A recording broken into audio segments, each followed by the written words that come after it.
FECODU international en direct de Kinshasa, capitale de la République démocratique du Congo, Mboka Nabiso, Mboka Bakoko Nabiso.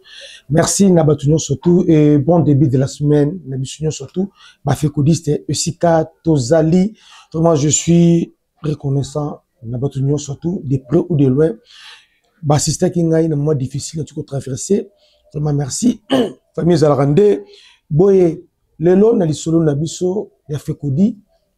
Tout ça, l'actualité, ma kassi, ya kafu, oh, tout ça, robeta. Tu repartages l'information, et tel championnat national Nabiso, Coupe d'Afrique event, scandale, n'a fait qu'ofa, scandale, n'a fait qu'ofa, après event, maintenant scandale, projet, stage, il n'y a pas, le septembre, scandale.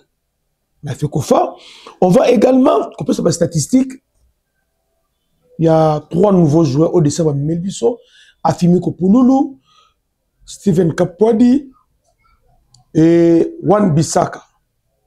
Mais avant tout, dossier du jour, ils ont composé de Santos Mutubile, Djalma Djitunga, Koti Djogo, na Petit Naye, Trésor Lomana, Loi.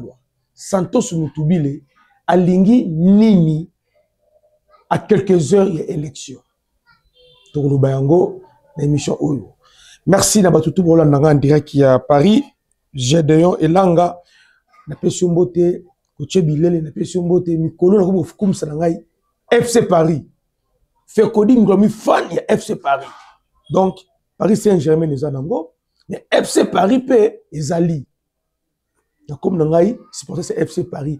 Là, c'est ce gâteau par Aouta.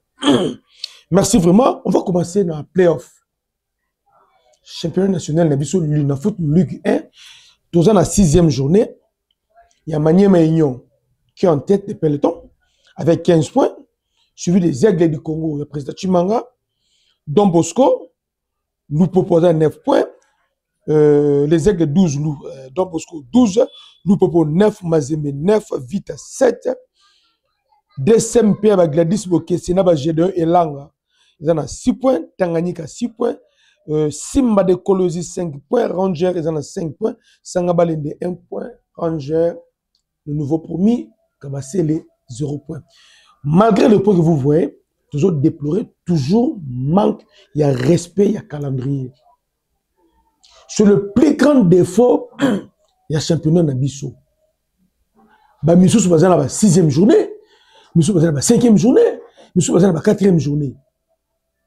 Mais moi, le calendrier bimi, ou à la 6e journée, la 7e journée, ou à la 5e journée, ou à la 4e journée, 5e journée, boutou, et ça crée de confusion. Et ça ne permet pas vraiment d'afficher le championnat fiable. Et pourtant, édition Oyo, après le match qu'on a suivi, la télé, personnellement, na stade. Si on met des moyens, tout est sérieux. Édition Oyo, on va voir des featuring pour tout trésor, des featuring tout le monde en room, des featuring Malamboute et Biscotte, des featuring Chirika Sereka. Donc, on a joué beaucoup bima. Parce que la concurrence est ali. Édition Oyo, concurrence est ali. J'ai regardé l'équipe de Maniema Union jouer. J'ai vu l'équipe de Lupopo aller battre TP Mazembe dans cette Kamalodo TP Mazembe. C'est une première. La concurrence est à ma casse. Mais nous avons peur. Toza Kobanga manque d'organisation dans le championnat. Ndeza Kosala. Et manque d'organisation dans le championnat. Ils ont ça là que les joueurs ébélés, qui m'emboquent avant. Qui m'emboquent avant. Et de l'ensemble, vous verrez que c'est la nation congolaise qui ont été de perdre de talent et l'avenir du football congolais. C'est ça vraiment le vrai problème. Mais nous sommes d'avis et nous encourageons la club union surtout, quel que soit, on va mettre la Coupe du Congo. On va remettre l'Ina Foot va continuer à l'aise et Parce qu'on ne peut pas toujours continuer, quand elle est la fédération, dans l'INAFOOT, d'autant plus que nous tous, nous savons que les gens qui sont au niveau de la FECOFA, ce sont des foins et des foins. Au moment où je vous parle, il y a un scandale budgétaire dans le blanc, mission O. Et ce scandale là, ça touche même le coach des sabres. Je me pose maintenant la question, l'avenir est des sabres. Si ça continue comme ça va être comment? Et on a fini par comprendre pourquoi Batintia qui est contrat 5 ans, renouveler 5 ans, nous, notre souci, nous sommes des fécodistes, nous sommes des Ouazalines. Notre souci, c'est de voir l'évolution du sport congolais en général. Ce n'est pas pour rien, on avait pris des armes pour combattre Constant Marie. Ce n'est pas pour rien, mais on avait Kabongo. Tout ça, marche, bête sur la lacrymogène. Or, vieux au mari, à la bataille de PPR, des PPR de pouvoir. Tout ça, ngondo, on avait Kabongo, jeune Kabongo, contre un CD. Tout ça, la lacrymogène pour le football congolais. Au biso, bah fait quoi, du monde à vieux jeune Kabongo, ça en vivo tout night. Surtout, le monde qui est simbaté, tout dénoncer Kayango. Ce qui est au simba, tu appuyer. Peut-être c'est la façon qui est bien, tu encadrant. Nous avons peur que les mêmes erreurs, ou les celles qui sont championnats comme Rakokatana, ou les celles qui sont championnats qui fabriqués dans le bureau, ou les celles qui sont équipées belé des Istaranango, qui sont équipées belé tekaka match et zonga les sous. Donc comment tu na tasse du colo à Rwanda. Aujourd'hui, le pays, comment? Aujourd'hui, notre pays, les clubs qui sont affiliés à l'INAFOOT, Bazalaka, n'a confiance et sous dirigeant l'INAFOOT. Ma bêta kakaka, pour ma bêta. Lorsque un club a la confiance en l'organisateur, il a tout le monde participer. Sans raisonner. Et là, je le Congo. Les sociétaires, il y a l'INAFOOT, Bazalaka a confiance à l'INAFOOT. Donc, ils sont là, encadrés de gens, ils font semblant d'accepter de jouer la l'INAFOOT pour battre comme joueur. Raison pour laquelle, sur quel niveau, on n'a pas les noms. On rivaliser, que soit pour tout trésor, ou y a koto, malambouta biscotte, ou y a koto, ya azola room. Batangi bobutaka. Ba mimi orange kitakachi. Baka susula kilicho. Ozobe kuchu goli. Ba kasketu la kisangani, bitimba kasketu. Ozobe muze katalai boto ba kasa. Ba job bele boto ba intérieur. Je suis maté parce que l'organisation a vraiment crédible té. Mais nous te sepelés quand même dans des aigles. Oh lilo, azo bunda bunda, c'est bon. Mais il faut que le dirigeant des clubs base de la KP aussi récompensé. Moi, je suis contre les gens qui disent que non, gouvernement Tchagambo, on a balayé tout ça, on a balayé le bon compte. Le gouvernement français a tiré combien de football français chaque année? Et le gouvernement belge a tiré combien de football belge chaque année? Ici, ben, comme ça, football, on est ministère. Ministère de football, la RDC et Zalakati. Tout ça, le ministère de sport et loisirs. Tout ça, le ministère de football. Les gens qui pensent que nous devons créer tout un ministère pour le football, vous devez savoir en face de vous, beaucoup d'en a fait Koudi. Bon, les Kati. Donc, on ne jamais créer un ministère de football. Donc, on a un ministère de sport et loisirs, tout ministère de sport. C'est l'égoïsme. Les clubs doivent se professionnaliser. Les clubs doivent miter. C'est la mitation. La Asbel, la entreprise. Les clubs doivent devenir des générateurs, il y a des recettes. Il faut un club qui ne. On n'a pas besoin d'un homme fort à la tête d'un club faible. Non. Nous voulons des clubs forts. Et après, on verra des gens qui vont venir avec des idées pour faire avancer les clubs. C'est ce que nous demandons et c'est ce que nous voulons. Nous ne voulons pas avoir un gouverneur à province en fonction à gérer le club. Tant qu'on a un gouverneur, le club est chité. Ça n'a pas les témoins. Moïse, quand tout le monde a tapé Mazembe, il y a un moment. Tout le monde qui peut là-bas Congo, lorsque le gouverneur soutenait le football, papa, tout le monde qui peut Lima, papa, bimi. Lorsque le régime est changé, Kabassé. Monaco de Boma, la pesi binombo, Badjoga Monaco de Boma. C'est ce que nous ne voulons pas. Côté Kuna, Boyoki, tous à la calendrier à Sike Bima, Total Ningazali Kokende, mais je vous rassure, cette fois-ci, on a vu, il y a du talent dans le championnat national. Talent vraiment Zali. Mais pour organisation, pour permettre à diriger le club, de bénéficier, n'a pas bon de dépenser dans le club. Vraiment, merci. Côté Kuna, je salue Galvino, Mamanous Kambaka, Georges Kassireka de tous les temps, de tous les jours. Et maman Christina Ndiba, la Pessi Mbote, pourquoi pas Rodriguez Chikuna, mon vieux, Eloge Kupanda Makomo, Bana Angola. J'arrive bientôt, je vois l'Angola, dans Rosalawana, peut-être pour 10 à 2 semaines, pour 10 à 2 semaines, dans un Angola, je vous informe déjà. On va faire des émissions ensemble avec vous, Bana Angola. On va faire des émissions vraiment ensemble avec vous. Donc, bon, le va citer bien, bon, mais maintenant, ma place JT, dans ma salle de fête cité, moi, j'aimerais bon, mais mangaï, dans stade, dans le terrain zélo, dans le cadre d'entraînement d'équipe, parce que dans un touriste été. Je suis venu faire un travail comparatif entre les installations sportives RDC et Angola. Et nous ne les faisons pas dans les moyens de l'État, dans les fonds propres et à FECODI. Donc, nous en Angola, Bokito Panda Chala Lukapa, Badolf Mouteba Chila Mwinda, Batutu Bolingara Sport, président Pakis, président Claude Mpende, Batutu Bolingara Sport, Bolingara FECODI, vraiment pour s'organiser, FECODI Azakuya, tout ça les locaux comme ça, tant que nous à Awa, on va présenter les images du ministre des Sports. Et là, le gestionnaire à stade. J'ai des images sur le net, il y a toilette, il y a stade des martyrs.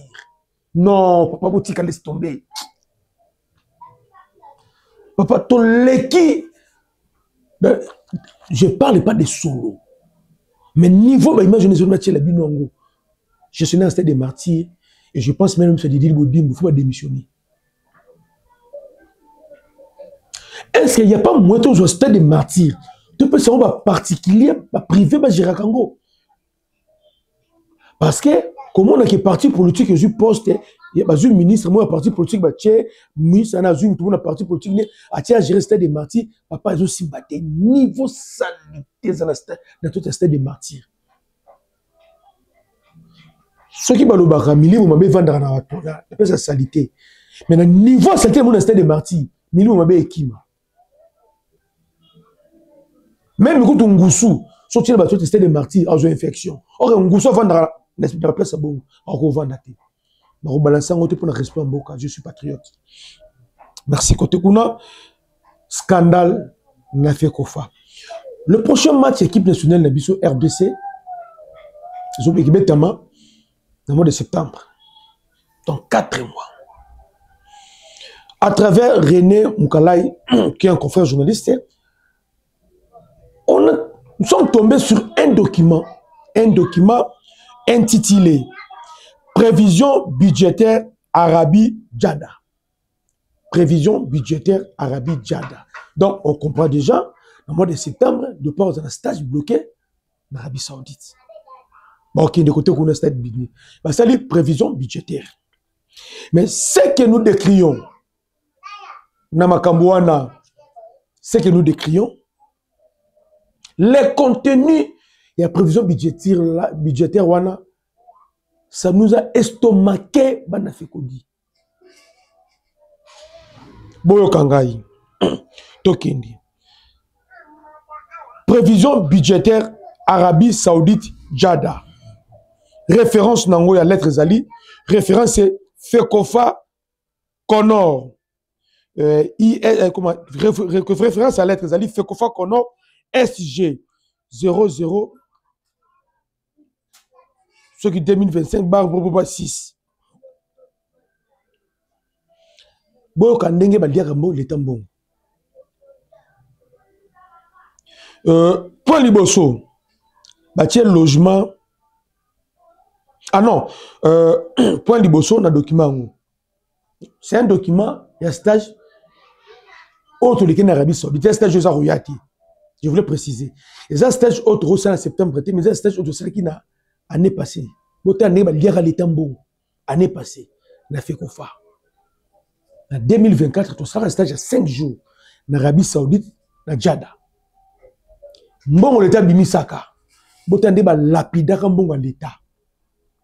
Batokono, agence mondiale match, il y a des sables. Il y a des boudimbo. Na stage wana. Botala ndenge et kenaka. Référence à lettre. Intitulé, il y a lettre zali. Prévision budgétaire Arabie Saoudite Djada. Référence à lettre zali Fekofa.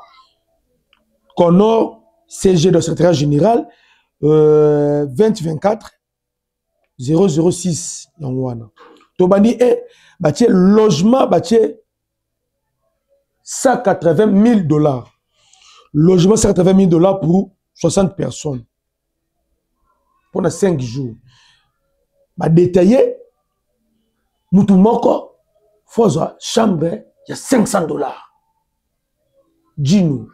Moi, c'est un djino. L'offre va pas qui va dans chambre à 500 $. 500 $. 500. 5 jours, logement à Pamba, et ça lui 3 000 $. Donc, 600 $ par, ça lui 3 000 $. Donc, par jour, bah, tu vas chambre à 600 $. On a 5 jours, et ça lui 3 000 $. En réalité, on a l'offre. On a djino, on a kendaki. Ma chambre va lalaki, et koutaka bango combien? Prévision budgétaire, 180 000 $ pour le logement, à raison de 3 000 $ par personne, par jour, par nuit, 600 $. Soit 600 $. Après vérification des faits, na même date, na même année, même date, même hôtel. La chambre a est variée de 150 à 250 $. Et le chambre de 250 $, la nuit, ils ont une chambre, les intendants, la chambre à 150 $. Mais le document, chambre, il y a 600 $ par jour. Même hôtel, même date, après vérification, prix à chambre à 150 $, de 150 à 250 $. Bango, la chambre en général, par nuit, 600 $. 5 jours par personne, c'est 3 000 $. C'est qui est déjà faux. Ma preuve est Ali. La vérification est Ali. Allez-y comprendre. Point liboso yangwana. Même date, même année, même trajet, même compagnie d'aviation. On a vérifié. Nous sommes tombés, Boyoka. Bango Batiaki, 240 000 $ pour n'habiller. 240 000 $ pour un billet. À raison de 4 000 $ billets aller-retour Kinshasa, Arabie Saoudite. Ils ont oublié. Il y a d'autres joueurs qui Kinshasa. En Europe, Arabie Saoudite. Même date, même société d'aviation, même trajectoire, même compagnie d'aviation, billet la même date et variaka de 1300 à 1500. D'autant plus que billet avion et dépanaka na période au Sommeli. Comme c'est l'équipe nationale et l'argent a été déjà décaissé plusieurs jours ou plusieurs mois avant date fatidique, on sous-entend que les billets ont été achetés minimum 2 semaines avant. Et le billet acheté 2 semaines avant, ici, ils ont mis 240 000 $. Après vérification des faits, ils n'ont même pas dépensé 130 000 $ pour le billet de 60 personnes.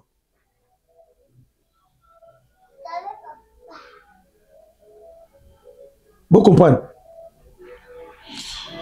Troisième point, logistique 100 000 $. Détaillé. Tout ça, un sponsor, on a biso. Azalara déjà. À la thérapie qui partit un peu imbro. Logistique, dépenser. Le prix à hôtel, y compris déjeuner, petit déjeuner, ceux qui ont dîné, ceux qui ont soupé, dans le cas de Boyoki ndenge, ils ont lapidé, ils ont bombardé l'État n'a fait quoi. En complicité, dans le ministère des Sports. Donc, le baki déjà, Excellence Boudimbu, au quartier ligne rouge, pour protéger ce société. Ils ont fait quoi. Comment bim ça Joshua Beleni, ils ont Satan 1. To bimisi. To bimisa babord. On ne peut pas continuer de blaguer quand l'esprit a battu zubaka batoué. Bon, quand il y a l'élection, on a fait quoi? Bon, l'ingité. Taba kubo betaka. Billet zaki de 1300 à 1500. Billet aussi billet minimum 2 semaines avant. Mais vous avez billet 4 000 $.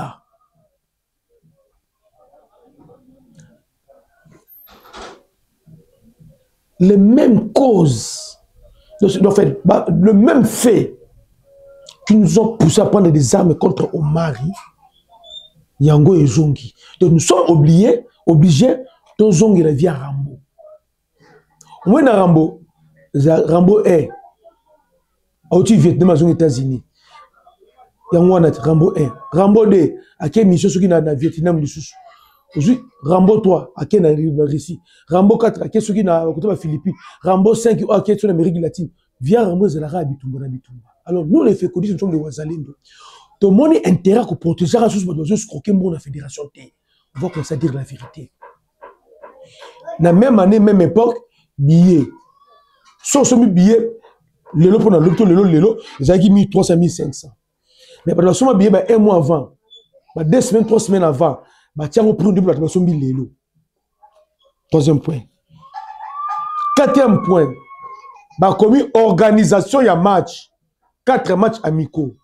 Boebi Sangai, tant où le parc qui est Narakuna, il y a 4 matchs amicaux.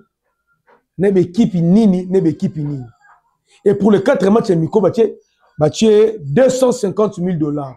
Bon, tout le monde a 4 matchs amicaux. Les équipes, il faut mettre dans le parc. Comme vous avez date de match, l'équipe, il faut mettre dans le parc, mais 250 000 $ et qui n'a qu'à Kabou. Et dans tout ça, c'est la FECOFA avec le président de Dieudonné Sambi. Dem ba osala ba biloko oyo toke na agence mondiale match avec le patron nango coach de sabre bazo kwa la biso et pour la resuki ça tozui ministre de sport Didier Boudimbu mutu osala ba aventure oyo donc les autres sa biso vraiment pas si côté kuna to évoluer. Vous avez vu comment Nyonso trop bimisango vérité. Tokobomba eloko lisusu te. Tokobimisa vérité nyonso. Sikoyo pour la moitié za koya. Prévision budgétaire non ba tia combien? C'est ba comme on a 1,2 million. Les résultats que nous donnons sur le terrain, il faut penser à accompagner l'administration qui toque, on a bonne foi. Mais lorsque ba comme on tient mouyibi, même les résultats aujourd'hui sur le terrain, risque c'est débat. Coach de sabre, na agence na Yosugi mondial match. Tout le monde va vivre trop. Et tout le monde va venir dans une équipe nationale. Tout le monde va donc, comme il va venir coach de sabre dans une équipe nationale. Parce que tout le monde qui apparemment, c'est plus l'argent qui va intéresser coach de sabre dans l'agence na Yosugi mondial match. Comme on continue à faire Kofa, tu vas gréco-romaine, parce qu'on a la Kati. Coach de sabre, tu as la carrière na yo. Tu as la carrière na yo. Le Belarabiso, vérité. On va parler de ces trésors Loa et Santos Moutubile Djalma. Trésor Loa et Santos Moutubile Djalma. Makambu déjà est si là. À quelques heures, il y a élection. Au niveau, il y a football de jeunes. Loa est candidat. Non, Zéfi Kani n'est pas un candidat. Après, si c'est 13 ans, si c'est 14 ans, tout le monde a vu comment Zéfi Kanina agira. Moi, je me pose la question. Football de jeunes, tournoi de jeunes et Betamara Wapi.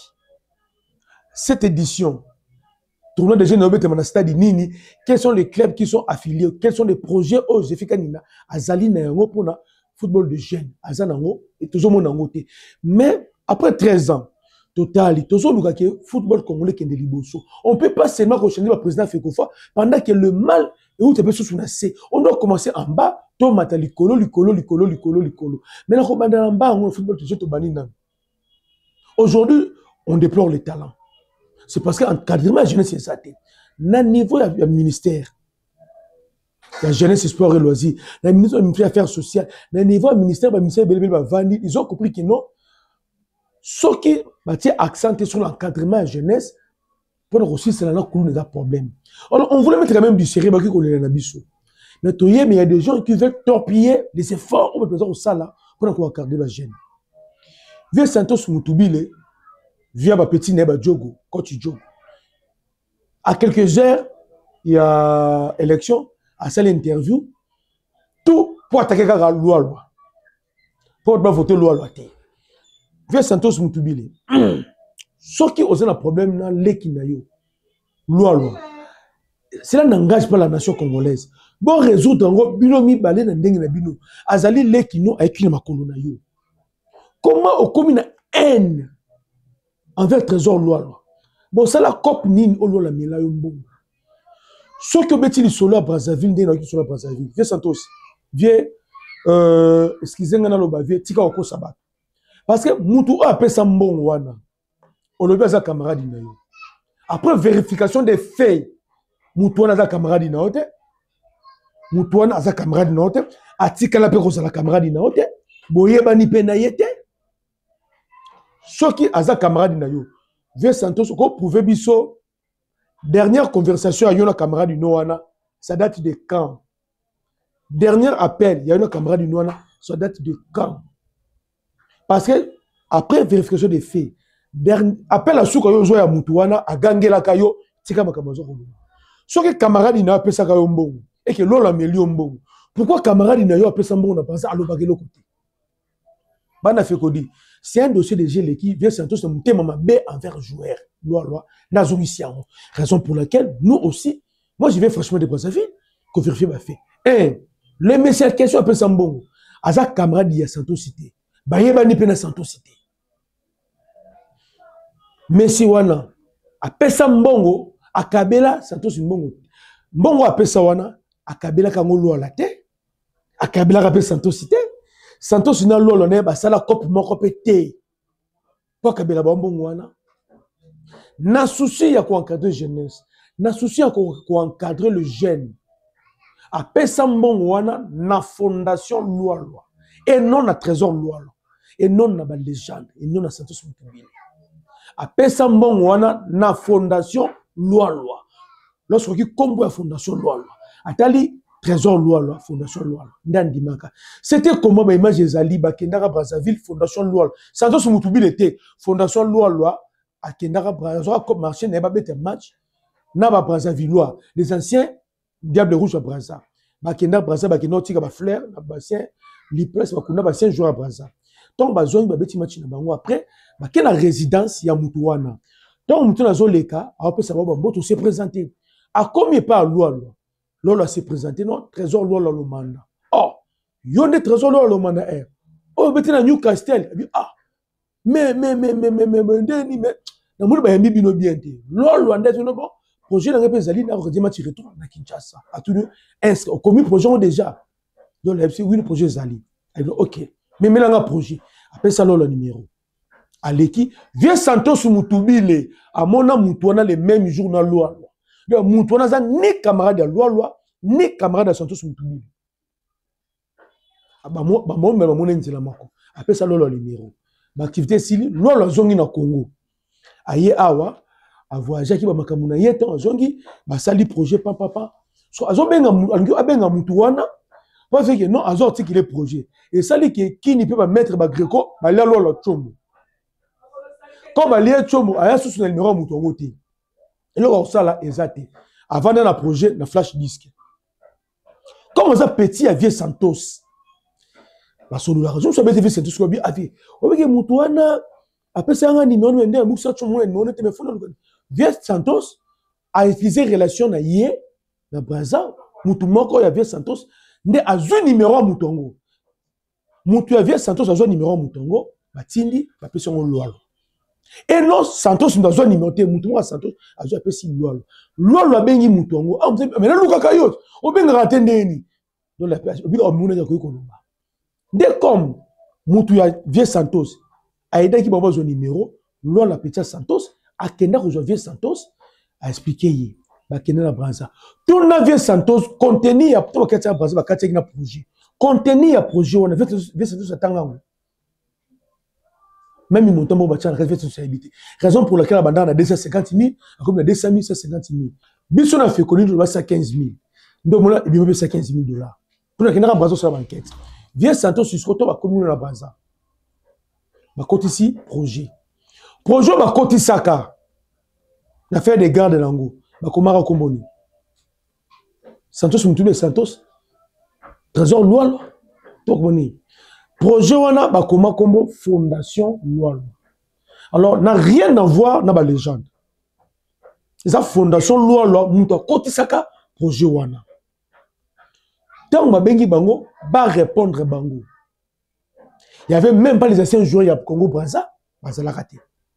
Santos, bakindana na petit naye loi. Ma pesa bango 115 000 dollars.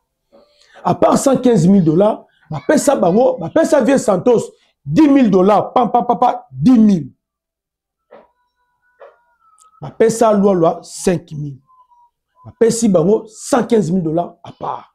Ma pesi bango te, ma pesi fondation loi. Lolo a réceptionné Mbongo au nom du président, il y a fondation Lolo. Lolo aussi ne pouvait même pas partir. Il y a un secrétaire, un conseiller, un trésorier de la fondation Lolo. A qui nous rejoint. Mais sa fondation Lolo. Vieux Santos, la vérité. Vous avez 3 personnes en hôtel. Ma caméra Zali. Ma remettre un enveloppe pour ma boque. Yo, tout le monde a Lolo. Dans le bâti. Vieux Santos, la vérité. Ma remonter enveloppe à 10 000 dollars, on va payer ça dans ma bouche. Enveloppe à 5 000 dollars, on va payer ça dans ma bouche. Mais enveloppe à 115 000 dollars, on va payer ça dans ma bouche. Vieux Santos, yo, tu vas payer ça dans ma bouche. Vieux Santos, la vérité. On va le pressionner. Ce qu'on kosi, nous avons une vidéo. Tout le monde, et ça fondation loi là. Aïe, a organisé le bloc qu'on a. Vieux Santos, je parle 10 000 et c'est lit. Non, le temps aïe. Abi donc un joueur, non ben les anciens joueurs après ça. Abi ok, na fondation na ngai eza makamu mususu. Bon, na ben ngaba to bete mais azui structure mususu légende. Eza ya loi. Et sont cité. Ba sanga la sont cité. Abi ba légende boya, fondation loi la organiser match. Boya, bo pour yebiso parce que azuna ba jogoté. C'est pas activité de bosso fondation loi ça. Fondation Loi a organisé un match entre les amis de Loi et les amis d'Aziz Makoukoula. Les amis de Loi et les amis de Chabani Non. Comment? Fondation Loi et les amis d'Aziz Makoukoula. Fondation Loi et les amis de Chabani Non. Fondation Loi et les anciens joueurs d'Angola. Là, c'est Biscott Mbala qui a un contrat na prix national na Kabuskop. Ba kendaka match wana après ba leli ba s'initier. Ba na fait connu na niveau ngolo moni Biscott puis de Jésus. Ba yipsi betu kangama abeta kaka. Dès ma bête biscotte, voilà. Et ça fondation loi. Soit je vais cop d'ailleurs la fondation, je vais financement d'ailleurs, je vais banda mai ne ba joueur aïe na bango. Et la fondation loi appartient à loi. Les gens fondateurs, autorité morale, puis autorité budgétaire, bailleurs de fonds, il y a les gens, ils la rappellent à loi. Vieux Santos. Oh, makamu petu wana salinga na Brazza na mboka Vieux Santos mbongo wana eza yote eza mbongo ya fondation loi ozo kangama na mbongo ya fondation loi pona nini okosi no bato ke mtapesa mbongo wana za camarade no OK Vieux Santos soki mutu wana za camarade na yo au moment où on retient la vidéo au vieux na ngai coach Jogo avec beaucoup de respect yebisa biso mutu wana pesa bino mbongo aza wapi je to solo la boy aza wapi na mboka nini opesa camarade no benga ye tuna ye aza wapi na mboka nini tuna mutu wana Coach Jogo doit remettre en cause ma compétence na yo je sais que Aux un bon recruteur. Mais eux vont aller l'équité. Ba camarades na yo, les anciens joueurs. Oh, mais mon abili mana na Léopard. Oh, dans le soana bango. Baza tout à fait d'accord non loi le baza d'accord na yo. Même les entraîneurs. Bazo comme un comportement na yo. Bazo comme un comportement na yo vieux Santos. Bazo comprendre te les Camerounais ni Santos sont côté ka loi loté. Un. Oh, maman ça na Brazzaville Santos. David Tchelangaï Devi bazo mona oh, il y a $3000. Vieux Santos, Nambon Wana, à part $10,000 au Zouaka, à part $5,000 au Kabola dans la chambre, $3,000 aujourd'hui au China, écriture à Santos, les vieux Santos. Vous comprenez? Écriture, nous aurons $3,000 en ligne. Bah, Devi nous a dit que la mort. Nambon ozo réclamé dans la Devi. Il y a vieux Santos, Devi en gros. Il y a un salaire en gros. Nous aurons $3,000. Ça, Nambon, on dit $3,000. Ça, c'est un. Vieux Santos. C'est là qu'il faut Bordeaux à Ria. Transfert à Ria. Nana, c'est la transfert à Ria. Et c'est la combat. Nana, c'est la transfert à Ria. Vieux Santos, Ezali yo, tu es ayoté. Comment vous regardez des autres vieux? Vieux, à niveau na yo, si on est na Cameroun, c'est moins les taux, mais on soit na Roger Mila Mamambong. Vieux Santos, tu as zélo na Mamambote. Tu as zélo yo, au bout entraîneur. D'accord. Tozo zélo remplacer des sabres. Tozo zélo yo, ozo atsoki vite, toi il m'a dit mamani. Mais Santos entraîneur ko ça 10 ans entraîneur le sous-souté. Au tika, au lui que non, yo ça poser entraîneur ba les jeunes. Les jeunes des équipes oh. Les jeunes des leurs vétérans ba s'entraîneur à tel côté. Ceux basés dans match ba s'entraînement des fois petit match. Entraîneur ba les jeunes, et ça il le côté vieux Santos. Vieux Santos. Tianasi, ba master na yo. Master no bete na bango bale balobi na ngana yebisa yo vieux Santos tika orgueil na bilo poganga na bilima ozo coupe du Zaïre moko Mayel Ayel yiwana Mayel Ayel 5 fois champion du Zaïre na bilima oyebieti Mayel Ayel 5 fois champion du Zaïre na bilima yiwana yozora coupe moko Isaïe na bilima. Yo soka Mayela yel ndenga zabo vieux yo aganga. Na histoire football congolais, tout premier joueur ba kengle na ba soda yé dans le Bumbashi. Il est originaire à Bandundu, à Kinshasa, à quel Bumbashi on comme ba soda ngo kenge na yé. Po jogo l'équipe zone ko yiba yé. To benga Gladys mo kese major parce que Philippe Kilenya benga reste benga right. Mais Mayela yel. Vieux Santos yo zalaka wa putain Mobutu, azo bonde la Mayela yel. Il y a prime na téléphone. Bon bêta, on peut se nommer. On a Zaïre, Léopard à l'époque. Mais il a dit que je te bêta té, mbongo zate, non maman la salaka.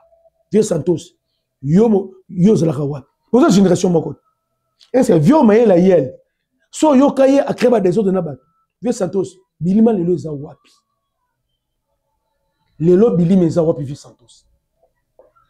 Vieux Santos, obeta rantolo que non.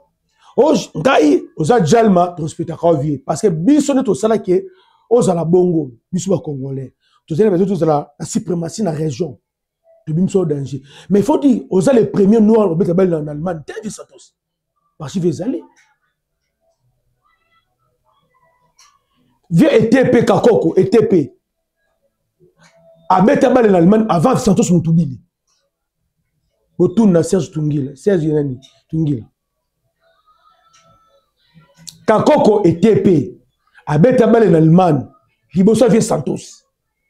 So Vieux Santos, qui danse, il y a Nini, à ta médaille à bouchon, on peut s'habiller. À ta Coupe d'Afrique, il y a peut s'atter, qui danse le Brosani.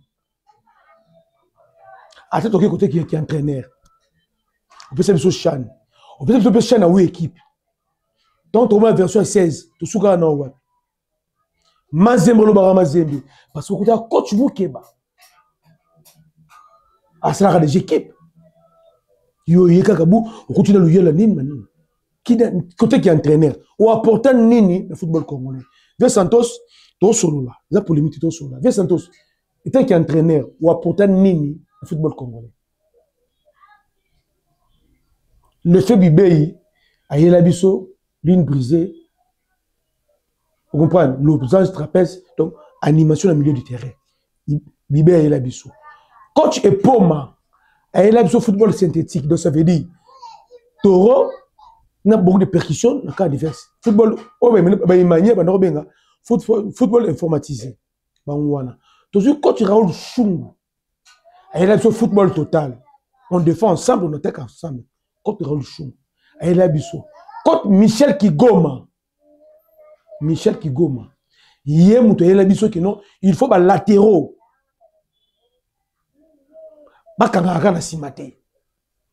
faut modifier le Kouana. Même là, il y a Florent Ibenge, il y a Flo. Il y a Elabiso, deuxième ligne. Ça veut dire quoi? Numéro 7, ça va être à 11. Gaucher, ça va être à 7. Nouveau Mounzinga, gaucher, va être à 7. Droitier, ça va être à 11. Tout le monde a mis ça du manamou, pandi maza gauche. Tout le monde a dit que il a sous le bloc. Il ben il a mis son balle oh que non. Tu peux pas encaisser le premier. So vieux Santos il y a un football congolais. Et tant que joueur au même nil. Oh moi comme ça que non, naza jalma. Tu vas to tchaba tu na région l'Afrique centrale, puis en Afrique, non, les premiers noirs habitaient en Allemagne, Santos. Mais il y a quelqu'un qui habitait en Allemagne avant Yové Santos. Yové Santos, ma master na yo, vous mettez mon Bilima. Vous avez une mon équipe nationale, ma lobby n'a pas petit, Yébissa, vient na yo. Oui, aujourd'hui, vient na Santos, on tous les Jalma. Tika loi. Viens tika loi.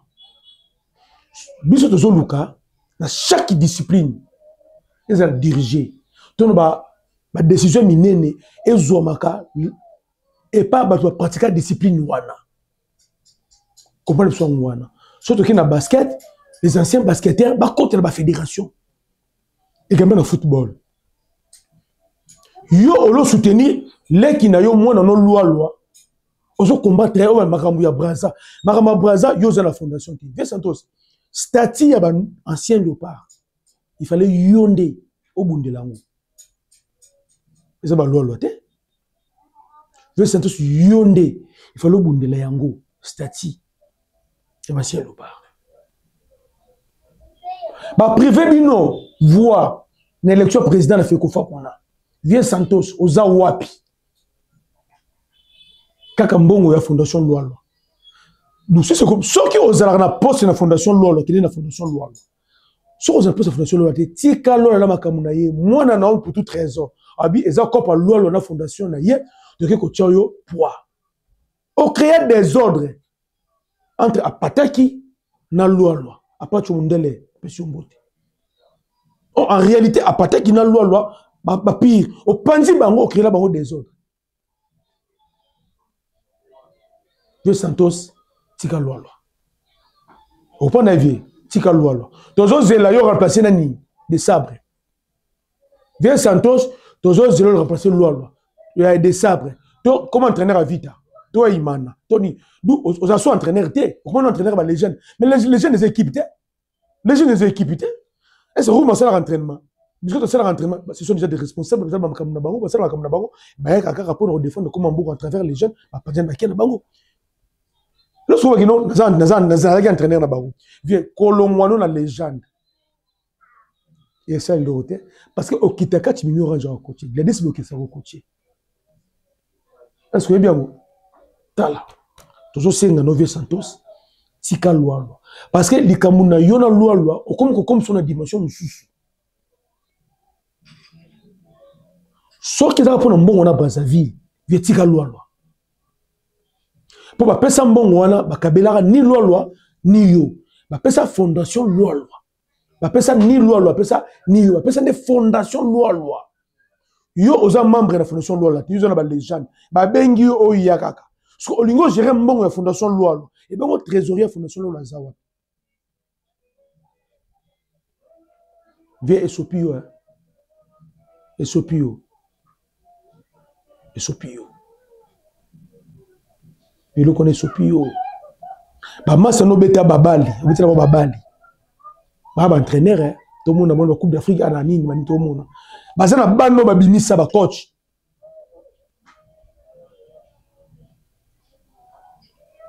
ovani na baleki na yo toyebi ki no bazo encadrement ya coach Diogo Santos Mutubi le Jalma ya baleki allez pour ozo kamaka mbongo na vie mbongo ya suko mona na vie nous avons $15,000 wana tu vas fait kodi fait tout loba si na moment les anciens entraîneurs va soutenir na bango loi ba ya Florent Ibengo tout va soutenir loi so yo siko tikali yo moko na clique no coin. Vous comprenez avec Santos. Et donc c'est biso pas si côté kuna on évolue statistique à bajor na biso misato o ben le pas ko intégrer le pas tout ça na Steve Kapwadi son équipe qui est déjà championne mboka kuna bazana na 16 victoires 8 cette défaite au niveau Pologne a petit 52 matchs non ba 52 buts sur 39 on a encaissé une équipe na yewana ton déjà Steve Kapwadi déjà 1371 ils ont colo 1791, excusez-moi, 1791. Temps de jeu, un défenseur a marqué 5 buts. Il a joué 43 matchs cette saison. Il était régulier sur 51. Steve Kapwadi, Steven Mbala, la personne de Jumbala, la personne de la part de Fekodi Seigneur surtout. Je sais que vous êtes pour quelque chose. Comme Steve Kapwadi, merci vraiment. Ce qui est pas naïe. Tu es affirmé qu'au Pouloulou, Angola, les Angolais disent qu'ils vont retirer le passeport. Bana fait qu'on dit que c'est Angolais. Les passeports de service qu'on donne aux joueurs ne changent pas la nationalité des joueurs. Ça change sa nationalité sportive. Et la nationalité sportive, dans la nationalité, ils ont bloqué le bandi. Ils ont côté. Est-ce que vous voyez bien? Santos, le Brésilien, nationalité sportive, tunisien. Mais sa nationalité, origine, il est toujours brésilien. C'est dit que comme c'est un Français, sa nationalité sportive, c'est qui? C'est un Congolais. Cela ne veut pas dire que non, comme dans Zabongo. À Koko, il y a un aéroport en Gili, n'a passeport de service, il y a RDC. Alors, les canons, monsieur de service, c'est une. Mais si on a comme naïe, mon privé n'a pas naïe, on a passeport français naïe. Alors, il faut dire aux Angolais, on va retirer à Fimiko Pouloulou, passeport angolais. C'est un Angolais. La nationalité sportive naïe a commis Congolais. Donc, c'est un faux débat sur Fimiko Pouloulou. Mais nous avons joué dans Belé Kuna Beni. Moi, on Ninja. Ninja, ancien, il y a équipe à Darou Nozeni. Style. Moi, Ninja qui n'a style. Ninja qui a style qui est des Angola. Moi, on a Beni. Beni Mukendi. Oh, ben, c'est l'Angola. C'est un Congolais. Biso. Avec Congolais. Est-ce que toi, tu as joué biso? Bon, je suis Pele. On a vite. Bon, je suis Zekalanga. Zekalanga, ma tête. C'est bien sûr que la nationalité, il faut rester fair play. Football, c'est du business. Moi, Nathalie, intérêt financier soit en Angola. Intérêt sportif soit en Angola. Soit en RDC. Selon lui, le staff naïe, à mon avis, soit en Congo de Simba. Pour la polémique. Afimiko Pouloulou, il a joué 52 matchs, 50 matchs sur 52 matchs. Les clubs cette saison. Bonjour, la statistique à joueur. Que nous allons avoir vieux Kaboul, il nous joue Moroboué, de battre statistique. Oh, mon gars, non, dans celle même de Bazali. T'aimes ça peut-être 4 matchs. C'est son mobimba, mais il n'a pas. Afimiko Pouloulou, il a joué 50 sur 52 matchs dans le club. Hier, temps de jeunes alliés 3641. 3641 minutes. Il a marqué 19 buts. Lorsqu'on parle de Simon Banjo, le buteur congolais de l'étranger. Désormais, on doit citer aussi Afimiko Pouloulou avec 19 buts en club dans le championnat. Sans compter le but marqué en Conference League. Donc cette année, il nage dans de 27 à 28 buts. Donc c'est un buteur. Afimiko Pouloulou, côté Kuna, et merci côté Naï. Aaron Wan-Bissaka, temps de jeu Naï, 3303 minutes. 3303 minutes. 35 matchs joués sur 38.